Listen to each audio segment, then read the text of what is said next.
So today we're going to be talking about the Russian-Ukrainian war and how it could possibly end. So as we all know, the Russian-Ukrainian war has been ongoing for almost 9 months now, and it doesn't really look like there's going to be a clear winner as of lately. And I say that because Ukraine has been carrying out many counteroffensives which have gone great for the country, and we see Russia kind of crumbling on the front lines. So with this being the case, there once again is no decided winner in this war just yet. Now of course Russia has the advantage because it's Russia, they're the second strongest country in the world, but the fact that Ukraine has been able to hold out for this long when they said it would be a 3-day war is something to maybe mention. So before we deep dive into this video, make sure to leave a like on it and subscribe to the channel if you're new. We are aiming for 100,000 subscribers by the end of this year. As of I'm recording this, we are at 79.6k, so when this goes up, most likely 80k, so thank you guys for that in, I guess, advance, but also in the past. So that just means 20,000 more subscribers to go. Do I think it's possible? Anything's possible. Is it plausible? Probably not, but we're still going to aim for it, so make sure to show some support. Anyway, let's go ahead and dive into this. Now, hopefully this is the follow-up video to the Tuesday video, and there's been no videos in between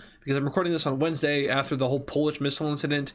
So we're good as of now. There will be no video Wednesday, as you already know, but stuff can still unfold on Thursday and Friday. And I will touch into that, but just not right now. So the Russian-Ukrainian war, as I've said, has been going on for 9 months now. At first, Russia was sweeping Ukraine, but now they've pushed back. They've pushed them out of the Kyiv region. They've pushed them out of the Kharkiv region, and then now they have pushed them back in Kherson. Now, of course, the Kyiv region and the Kherson region, those were all retreats, but at the same time, you know, that's a lot of land to give up. And on top of that, Kherson is a major Ukrainian city. So now we go over here to liveuamap.com. This is a it's a very good website for seeing the front lines in the Ukrainian war. And you can also look up front lines in other wars like Syria or Israel and Palestine, as well as Azerbaijan and Armenia. But today we're focusing on Ukraine, so let's go ahead and take a look at these front lines. So the pink are currently Russian occupied areas, and the blue are areas that have been retaken by the Ukrainian military. So as I said, the Kyiv counteroffensive / retreat, this is all Ukrainian again. Then we go down to Kharkiv. Big gain here. Then now we go down to Kherson, the most recent retreat / takeover, with the Ukrainians liberating Kherson city. So with that, the Ukrainian military has to make a decision on where they want to go next. I would assume that they would keep pushing from Kherson and try to get down to Crimea. And you know, if they're able to cut off Crimea from this area of Russia, that's a big blow towards Russia.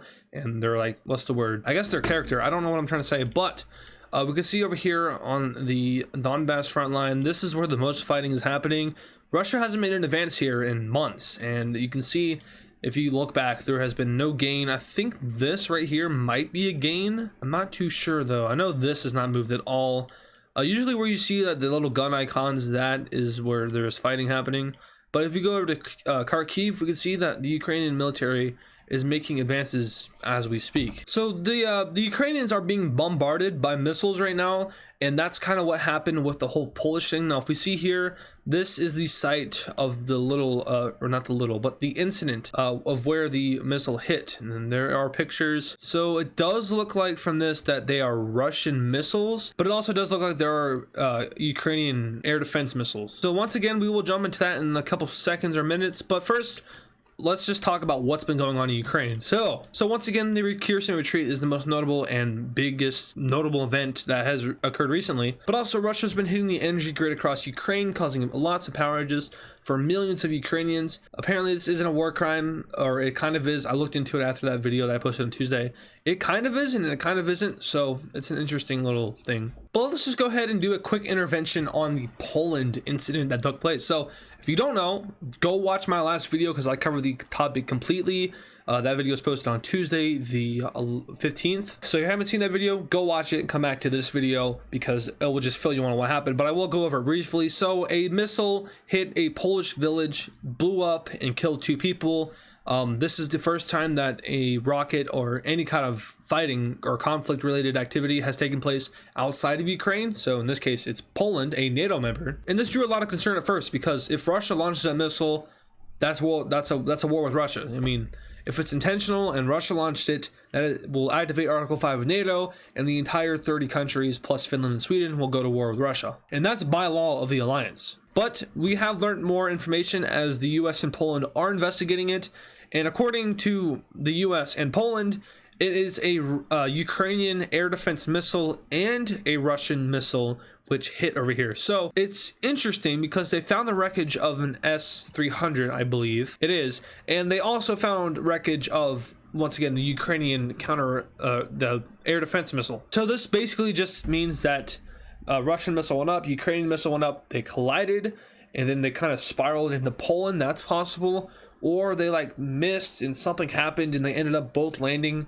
It's interesting, but we're just gonna have to learn more as Poland and the US investigate this. And the repercussion and the consequences still have not been decided by the allies, so we don't know if this could still activate Article 5.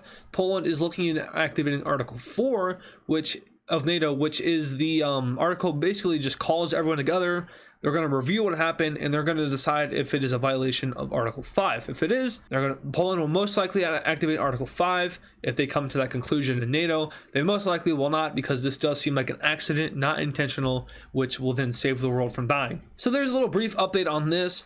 There are still some other things happening which are worrying. And actually right here it says they won't even activate Article 4, so it doesn't look like they're going to necessarily do that, but they still say that they could if they wanted to. According to this, the KGB of Belarus sees a threat of intervention from the territory of the Baltic states, Poland, and Ukraine. Now this is just Russia and Belarus bluffing, but also because the Polish and the Baltics are building up presence in this area due to the recent escalation in tension. But now, back down to Ukraine, and we're going to talk about how this war could actually end. So the way that this war could end, honestly, there are multiple ways it could end, and there is no clear pathway or conclusion that can be concluded at this time. This is a tight war, it's close, and nobody really is winning. I wouldn't say Ukraine is winning because they have lost a lot of their southern coast, but I wouldn't say Russia's winning because they've been kicked back. So honestly, it's undecided. But there will be one deciding factor that is going to take place very soon, which in the springtime will probably end up declaring a winner, and that is the winter. So let's take a look at history real quick. Russia and the winter go well together. However, Russia and the winter go together only if Russia is on defense. In this scenario, Russia is on offense, and they are also a lot further south. So I know that it's technically still the same area, but most of the winter fighting, of course, I mean, it did take place in Ukraine, of course, but also like the Baltics, Belarus, these northern areas. That's where we hear a lot of the winter stories and how Russia managed to win the winter battle. But we're talking about Ukraine, which is off the Black Sea. Geographically, it's going to be more warm just simply because it's more south. I'm not saying that there won't be snow and there won't be hellish winter conditions. That's a guaranteed. But Russia is on the offense. They are not on the defense, and that's what makes it different from World War II, the Winter War, and so much more. Ukraine this time will be on the defense, but also they are also kind of on the offense. I think the same thing can be said for Russia. They're kind of on the defense while they're aiming to go on offense. It's interesting. But in my personal opinion, I do believe Ukraine will have the advantage in the winter. This is simply because they know the land better, and they're just going to be better off. They're getting tons of supplies from the West, whereas Russia is getting supplies from countries like Iran and North Korea. Both of those countries are behind in technology, so what they're getting is bare minimum needed to even try to do something. But if they want to do better, they're going to have to get help from more advanced countries like maybe China or India. But we both know that these countries are not going to aid Russia in this war in any way, simply because that would piss off the West, and they don't want to do that. So Ukraine is going into the winter better prepared than Russia, and we all know how Russia fought wars in history. They just threw man, and they are conscripting, but honestly, I don't think it's good enough because, you know, they're taking prisoners, they're taking people who haven't been trained, they're throwing them onto the front line, and they're being killed. It's not a very good strategy. And I'm not saying that Ukraine isn't doing something similar, but on Russia's scale, it's a lot worse. Ukraine will most likely win the winter battle, which means they will most likely win this war in some way or another. Now, I do not believe that Ukraine will get away with this without losing land. I think that's probably past reason at this point. I was trying to say reasonably, but I don't think that's a word. Reasonability? But yeah, Crimea, I wouldn't even try to claim that. I mean, of course, it is Ukrainian. I think if Ukraine wanted to go to a peace treaty with Russia, they wouldn't be able to try to claim Crimea as theirs because it just wouldn't work. Russia's occupied it since 2014. And I mean, once again, it is Ukrainian by standards, but Russia's just had it for so long that if Ukraine tried to grab it back again, it really just, Russia wouldn't allow it. But I do see Ukraine being able to get away with keeping Donbass, Kharkiv region, and then the Kherson area down here. I do think they could probably get away with having that. Donbass, I would put that on questionable. I know I just said that they could get away with it, but if Russia is kicked all the way out of the advances from Donbass, then we will probably see them going on hard defense in this area, not letting Ukraine in. But if Ukraine does get in, then that's that. Ukraine will get all of the land back they had before the war. But if Russia does do that defensive thing and they can't get in, then we will most likely see Donbass being ceded over to Russia, whereas the Ukrainian people and the Ukrainian government just simply won't recognize it. I think another possible factor in this war is that it is just a giant ceasefire. Technically, no one's fighting. There are Russian troops leave Ukraine, but there is no official peace treaty. Therefore, we can be left with some weird claims, just like Crimea. We never got an official peace treaty out of that, but here we are. So now let's go ahead and head back over to the map, and we're going to take a look at exactly what the peace treaties could look like that I just went over. So this is the most unlikely scenario in my opinion at this very point. The winter is crazy. We don't know what can happen then, but if Ukraine does somehow manage to win it and not lose all of the land, Ukraine will be full again. They will have Crimea if they are able to push back that far. Scenario 2, Ukraine gets everything back beside Crimea. Now, of course, they can still claim it because, you know, it's theirs, but they're not going to have the, I don't know. They're not going to have control of it. There we go. This is a more likely scenario, although with Russia probably not giving up Donbass, I'm not too sure if we can count on it. Now we go into the most likely scenario, which is Ukraine losing Donbass. Now this is a horrible drawing of it, but it does get you the idea. So this area, Donetsk and Luhansk, are ceded over to Russia. Ukraine loses it and Crimea, and we're left with a Ukraine that looks like this. Honestly, it's not good for Ukraine because of course they lost land. However, a majority of Ukraine's problems are stemming from that region, so now it is Russia's problem, and the whole insurrection thing going on there, it's a mess. I wouldn't want to deal with it, but of course you don't want to give your land up to Russia. That's not a thing that you should do. You should stand for your land borders, but they do take away a problem if they do annex it. I don't think Ukraine will be able to like get away with not signing something that says they can't join NATO. I think Russia will probably force them into neutrality if they can, but of course if Russia violates that treaty, then Ukraine has every right to join NATO. I mean, a violation on their half basically allows Ukraine to violate it as well. We've seen this in history before. But yeah, this is the most likely scenario that ends up leaving Ukraine.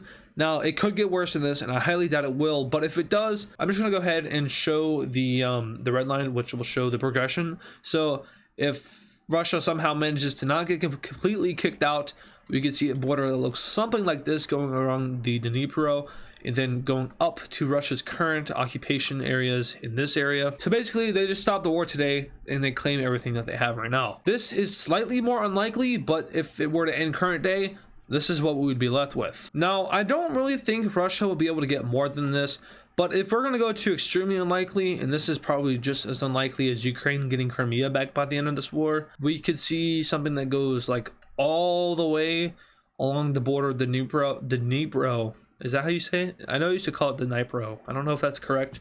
I've heard people say the D now, so I don't know if it's Dnipro, Dnipro. I don't know, and I don't really care, but I think it goes up to here. It might go up to here. I'm not sure, but I'm fairly certain that it flows through Kyiv, so that's most likely.